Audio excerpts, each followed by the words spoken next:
Hi everybody and welcome. My name is Rob Cox. I'm the Director of Winemaking here at Paradise Springs. I'd like to welcome those who are watching this video. It means you've bought our standard wine flight. And these are the wines that we do a lot of volume. These are the ones that you're always going to find on our tasting list. A lot of the wines that we come to known for over the years, like when you come in and been able to do a regular tasting. But now we have them in a nice, well-organized flight for you to enjoy. With that, we're going to go ahead and get started with the first wine in the flight. This is our 2019 Chardonnay. And as always with this wine, it is always barrel-aged, barrel-fermented Chardonnay. You know, we've really backed down the amount of new oak over the years. We're usually 20% or less new oak on this wine. We're really trying to make this Chardonnay very fresh and vibrant, fruit-forward style Chardonnay. We still want some oak on it, that's why we're doing it. Barrel fermenting it and still putting some new oak on it, but we want the oak to be an ingredient in the wine and not a major player in the wine, so it works well in harmony with the fruit in the wine and the acid in the wine, the alcohol, to really make it well balanced and really kind of soften the edges and the acid and kind of give some more body and structure to this wine. I think as you start tasting this wine, you'll definitely find that. So let's go ahead and give it a little pour here. Swirl and a sniff. You know, you do get subtle hints of oak on this wine, but really for me, I get a lot of like really ripe yellow apple, Asian pear notes coming through, a little bit of creaminess. We do age this wine on its lees, which are the solids and the dead yeast after the fermentation is done in barrel, and we stir that up into the barrel to add some roundness and some creaminess, and I do get a little bit of that on the nose of this wine too. Let's go ahead and give it a taste. You know, and I always joke with our staff and trying to get you guys as consumers to give our Chardonnay a chance. There's a lot of ABCers out there, as we like to joke about it. They'll drink anything but Chardonnay, and this is definitely not the Chardonnay of the previous generations. This is not your heavily buttered oak style Chardonnay like I alluded to earlier. This is definitely a very vibrant, fruit-forward, fresh style Chardonnay. It does have some oak on it, but it's very subtle. I think it really just adds an extra layer of complexity to this wine. You know, food with this, you know, give me like a good like brine and roasted chicken.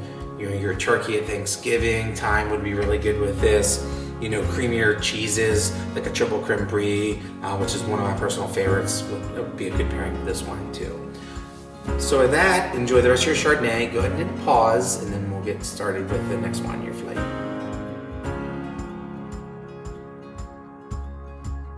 All right, welcome back. And with that, we're going to move to the next wine in your flight. This is the 2019 Saumon Blanc.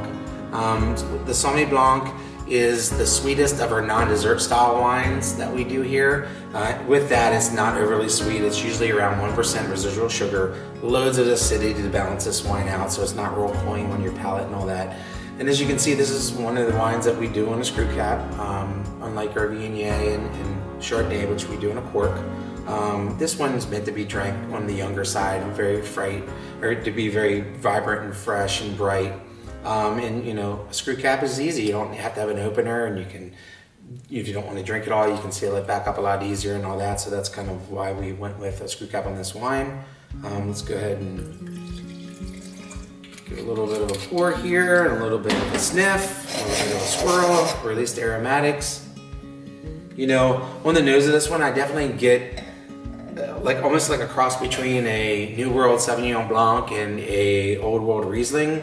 I get some definite like lemongrass notes on this wine, a little bit of Petro that you'll get from some German Rieslings or Alsatian Pinot Gris. You know, it's kind of real interesting on the nose of this wine. Just the convergence of those two different wine styles, and a lot of that has to do with this variety, Vido Blanc, which is a hybrid variety and is very versatile. You can do it dry, you can do it off dry, you can do dessert wine with it. Up in Canada, they actually let it freeze on the vine and make an ice wine with it. We've done this multiple ways, and this happens to be our off dry version. So let's go ahead and take a sip.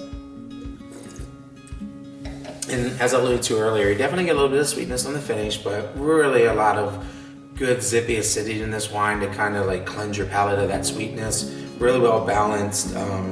You know, this is the go-to wine, or wine educators, and I always tell people if they're having some spicy food, Thai, Asian, even Indian food that has, you know, some heat with it and some serious spice, This wine has the acidity and the sweetness to kind of balance that, those flavors out and kind of cut through that wine, and really will work well with that wine.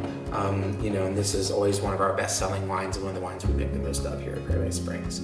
So with that, go ahead and enjoy the rest of your Somme. Hit pause and continue when you're ready to keep along with the tasting.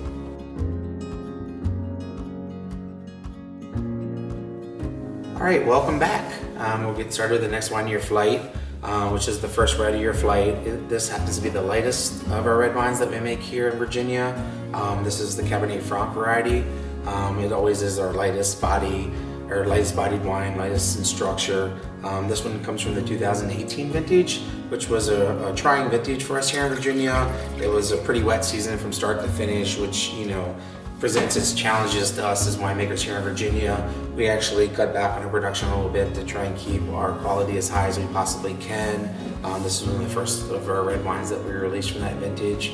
But I think the wine's turned out really well considering.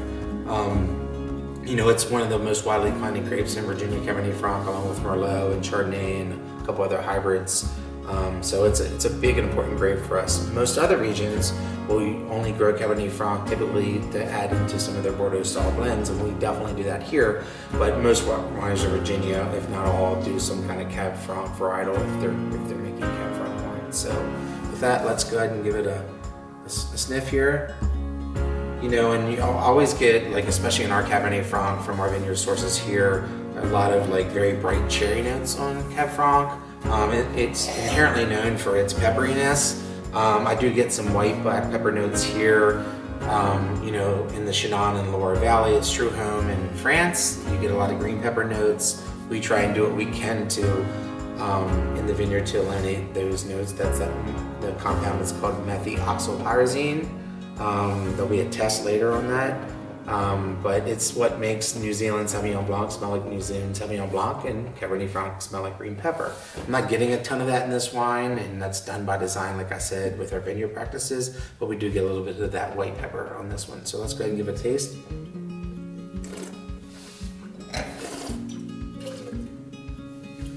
You know, right away, this wine, you know, really smooth mouthfeel. It has tannins. The tannins are not abundant. Like I said, this is on the lighter side. But really like a real bright red cherry note with some underpinned by some good acidity that works well with the softer tannins. Typically, if you're higher acidity, you want a little bit lighter and softer tannins, so it doesn't make the tannins in the wine bitter. And this is definitely the case in this wine. But still really clean, very fresh wine. Pairing with this, like a stuffed pork chop, a pork tenderloin, something like that. You know, the other white meat, if you will, pork would be a good pairing with this Cabernet Franc, for sure. And then like maybe some like lighter, like semi-soft cheeses, like a Fontina or something like that would be a good pairing with this wine also. So with that, enjoy the rest of your Cab Franc. Go ahead and hit pause so you can continue on with the rest of your flight.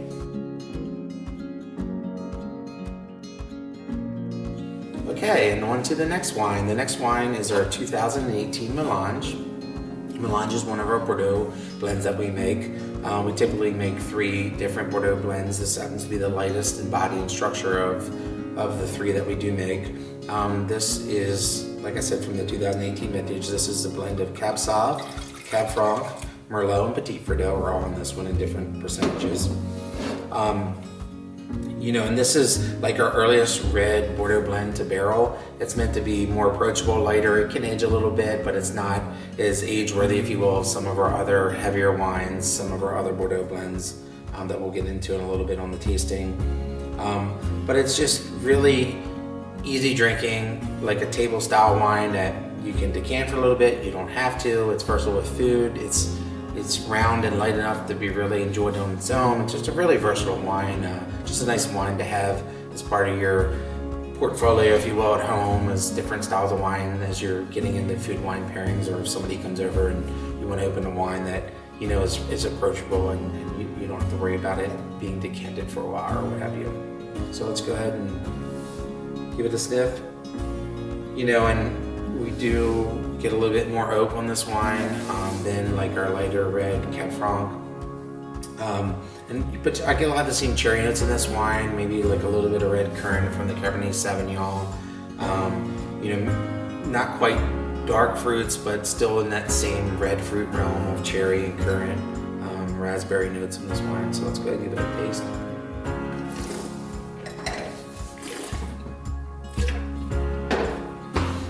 We're definitely moving into more of a medium-bodied wine here. Like I said, there's the tannins there, but they're abundant, but they're really soft and supple, and they really kind of, soften on your palate as they get to the back of your palate, just to really make this wine finish really smooth and all that. But just a wine that still has some complexity to it, but it's not like overly tannic, overly dry, just very easy drinking. Food with this, I would pair this with a red sauce or pizza, something like that. I think it has enough of the components to really work well with like a tomato-based pasta sauce, or like a standard pizza sauce, something along those lines. Italian food, kind of structurally and aromatically, and on the palate reminds me of like a Sangiovese based wine, which is made to go with those types of foods. So with that, go ahead and hit pause and enjoy this one, and before you get started on the next one in your flight.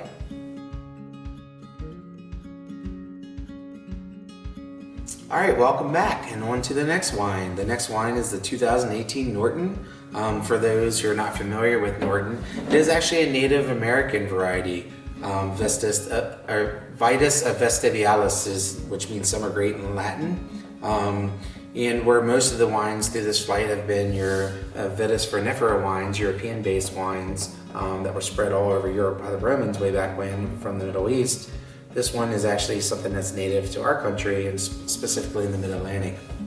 So I alluded to the 2018 vintage being a challenging vintage earlier in the flight. And this grape is used to the weather that we have here in Virginia, so it's one that can withstand a little bit more of the harsher conditions and the rainier conditions and all that. Then again, it allows us to even spray less in the vineyard for disease and stuff in those wetter vintages, so it has some advantages on that end too. It definitely is, upper medium to heavier bodied wine. It has a lot of soft solids in it, very deep inky color, and you'll see that one up poured if you're not familiar with it. This is one of the wines that we do all in American oak. We usually have almost all 100% French oak on our wines, but this one definitely gets all American oak, and a lot of it new American oak. It's just a variety that needs a lot of very robust American oak to kind of help take the edges off and tame its wild side, if you will. So with that, let's go ahead and give it a sniff. It's aromatically, you get a little bit of like a floral essence with this, but then it really hits you with like a sweet tart, cotton candy, jammy kind of like intense fruit. Definitely on the sweeter, darker fruit side. Blackberry mixed with blueberry kind of notes to it, but very intense aromatically. So let's go ahead and give it a taste. In the palate, I think a lot of those really fruity, jammy flavors definitely translate through the palate, along with an abundance of acidity and some of that spice and smokiness from the American oak definitely comes through in this wine. It kind of helps like clean up and tame the finish of this wine. It's very different. If you're not used to Norton or haven't had a Norton, it's very different from those European-based varieties that most of our wines are made from. Hopefully you have an appreciation for it and what it's about, what we're doing with it. Food-wise with this, anything on the grill, grilled meats, barbecue, especially with that smokiness from the American oak on it, definitely would be a good pairing with those grilled meats and all that. So go ahead and enjoy your Norton. Hit pause as we get ready to finish our standard flight.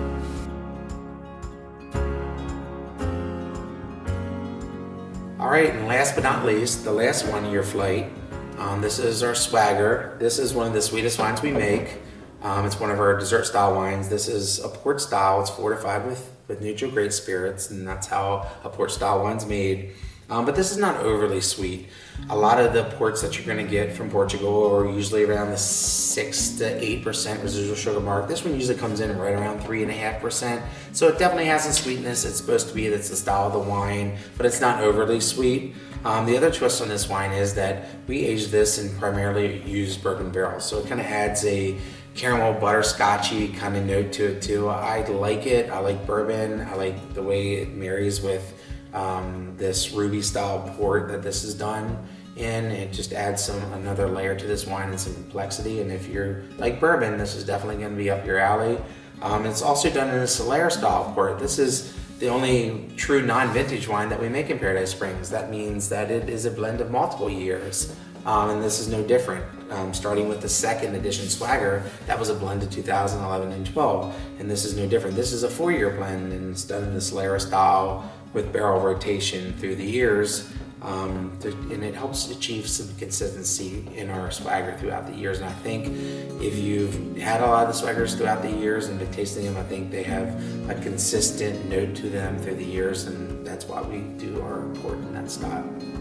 So with that enough said, let's go ahead and pour and give it a sniff. And this one happens to be made, and all of our Swaggers were made with the Chambourcin grape, which is a French-American hybrid that's grown a lot here in the Mid-Atlantic and in Virginia too.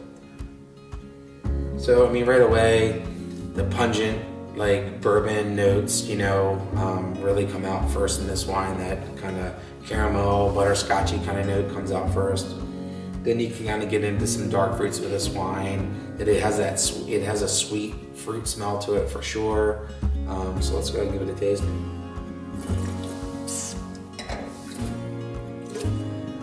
Being fortified, it is usually between 19 and 20% alcohol, and so why we're serving it in a little bit smaller bottle. But in the heat of that, fortification definitely comes through in the wine, but I think it's balanced. Chambourcin holds on to its acidity really well, which helps balance out the residual sugar that's left in this wine. I think the bourbon barrel aging really rounds this wine out and adds a lot of complexity to this wine without giving the perception of too much heat from the higher level of alcohol in this wine. I think it just really marries well together to be a really well-made port with a lot of complexity. And food pairing, this wine screams any chocolate style dessert for sure, or anything that has a raspberry in it, or raspberry coulis, drizzled over it, dessert to that aspect.